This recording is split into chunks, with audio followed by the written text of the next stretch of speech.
वहीं उत्तर प्रदेश के बंटवारे को लेकर समय समय पर मांग उठती रहती है। वहीं पूर्व केंद्रीय मंत्री डॉक्टर संजीव बालियान ने एक बयान देकर इस मुद्दे को एक बार फिर से गरमा दिया है।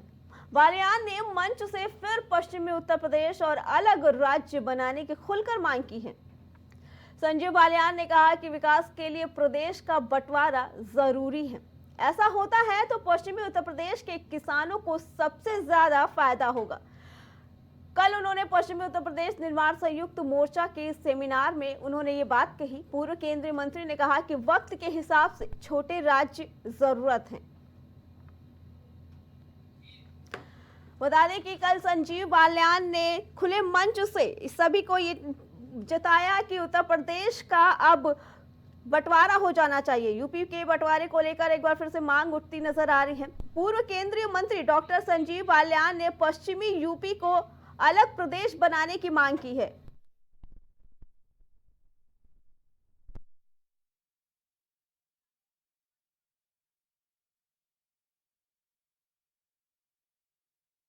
उन्होंने कहा कि छोटे राज्य वक्त की जरूरत है। यूपी का बंटवारा होगा तो पश्चिमी यूपी के किसानों का राज होगा। बता दें कि सेमिनार की अध्यक्षता भगत सिंह वर्मा ने की। उन्होंने कहा कि पिछले 11 सालों से अलग प्रदेश की मांग की जा रही है। नए प्रदेश में खुशहाली और यहाँ की जनता को रोजगार, शिक्षा और विकास के अवसर प्राप्त होंगे। सेमिनार में पहुंचे बागपत सांसद डॉक्टर राजकुमार सांगवान ने भी अलग प्रदेश बनाने का समर्थन किया। उन्होंने कहा कि रालोद तो हमेशा से छोटे राज्यों का पक्षधर रहा है। छोटे राज्यों का विकास आसानी से किया जाता है और इस तरीके से यूपी के बंटवारे की चर्चा एक बार फिर से गर्मा गई है। इसी पे आगे जानकारी देने के लिए हमारे साथ भाजपा प्रवक्ता किशोर यादव जुड़ चुके हैं। किशोर जी, जैसा कि बालियान ने फिर से ये जवाब दिया है, ये बयान दिया है कि अब उत्तर प्रदेश का बंटवारा होना चाहिए और ये समय की जरूरत है, क्या कुछ कहना है इसके बारे में आपका? देखिए आरती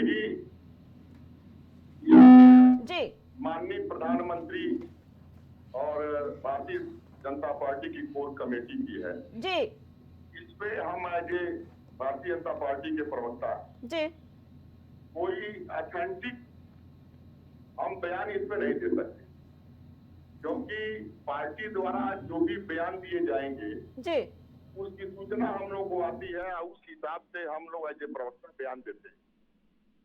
आप चूंकि संजय बालियान जी बयान जो दिए हैं, हम उसके बारे में हम कोई कमेंट नहीं करना चाहते जी, लेकिन भारतीय जनता पार्टी का राष्ट्रीय नेतृत्व अगर इस तरह का बयान कोई देता है तब तो हम लोग उसको ऑथेंटिक मानते हैं, उसपे कोई बात होगी। लेकिन इस तरीके का बयान आना किशोर जी, इस तरीके का बयान आना, उस पे ये कहना कि ये समय की जरूरत है और इससे विकास होगा, ये कहाँ तक सही है?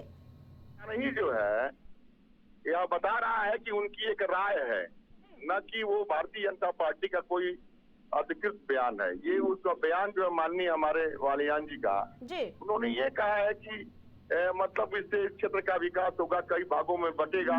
जी, तो निश्चित रूप से उनका ये राय है, न कि उन्होंने अपना एक विचार व्यक्त किया है जी, कि उत्तर प्रदेश के विकास की कड़ी में कैसे विकास किया जाए और विकास के लिए लोग अपनी अपनी राय रखते हैं। तो उसमें माननीय बालियान जी का भी राय है कि अगर उत्तर प्रदेश बहुत बड़ा प्रदेश है, एक तरफ कहाँ दिल्ली के बगल में गाजियाबाद और दूसरा आपके बिहार के बगल में कुशीनगर और देवरिया, यानी जी। लेकिन किशोर जी, एक खुले मंच से इस तरीके का बयान देना, वो भी इतने बड़े मंत्री का, उसके बाद बाकी लोगों ने भी इसका समर्थन किया है। बता दें कि जो भगत सिंह वर्मा है उन्होंने इसका समर्थन किया है। इसके अलावा डॉक्टर राजकुमार सांगवान का भी कहना है कि रालोद तो हमेशा से ही छोटे राज्यों की मांग करता आया है। वो ठीक है, उन लोगों की बयान नहीं है, ये उनकी अपनी विचारधारा और विचार है, उन्होंने अपना विचार रखा है जी, क्योंकि बयान तो पार्टी का हुआ करता है और बयान जो है भारतीय जनता पार्टी के अधिकृत हमारे जो प्रवक्ता हैं, जी, हमारे नेता है, वो बयान देंगे तो वो बयान ऑथेंटिक है। बाकी इनके विचार हैं, इनके विचार पे विचार होना चाहिए। अच्छी बात कहे हैं जी, कि भाई विकास के लिए 450 किलोमीटर अगर उत्तर प्रदेश है। लेकिन किशोर जी, आपको नहीं लगता कि इन्होंने अपनी राय रखी खुले मंच पे, वही अपना लेकिन विचार इन्होंने रखता जो एक लाइन बोली कि जो पश्चिमी यूपी होगा उसमें किसानों का राज्य होगा, तो कहीं ऐसा नहीं लगता है कि अगर इस तरीके के बयान आते हैं तो एक तरफ का जो तबका है, जो किसान तबका है, उसकी ये मांग हो जाएगी फिर कि हाँ ऐसा होना चाहिए। देखिए आरती जी, मैं कहा ना कि उनके विचार है, ये उनका जी। बयान नहीं है, ये उनका विचार है। उन्होंने अपना विचार व्यक्त किया है कि जी। उत्तर प्रदेश के विकास के लिए और पश्चिम के विकास के लिए उनकी विचारधारा है, न कि पार्टी का कोई इस तरह का बयान अभी राष्ट्रीय नेतृत्व से आया।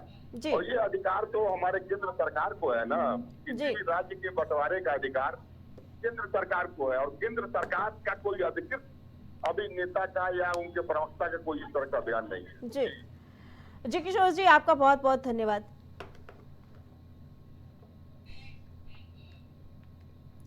वहीं आपको बताते हैं कि पूरी तरीके से ये बंटवारे की मांग चलती नजर आ रही है। इस बीच आपको बताते हैं अब बात दूसरी खबर की तरफ। आज मुख्यमंत्री योगी आदित्यनाथ नोएडा के IKEA स्टोर का वर्चुअल शिलान्यास करेंगे, जिसका भूमि पूजन करके शिलान्यास किया जाएगा। वहीं इस भूमि पूजन कार्यक्रम में मंत्री नंद गोपाल नंदी भी शामिल रहेंगे। बता दें कि IKEA मॉल सेक्टर 51 से 48,000 वर्ग मीटर क्षेत्र में बनेगा, जिसमें शॉपिंग मॉल, रिटेल आउटलेट, आवासीय और मीटिंग सेंटर की सुविधा भी रखी जाएगी। वहीं ललितपुर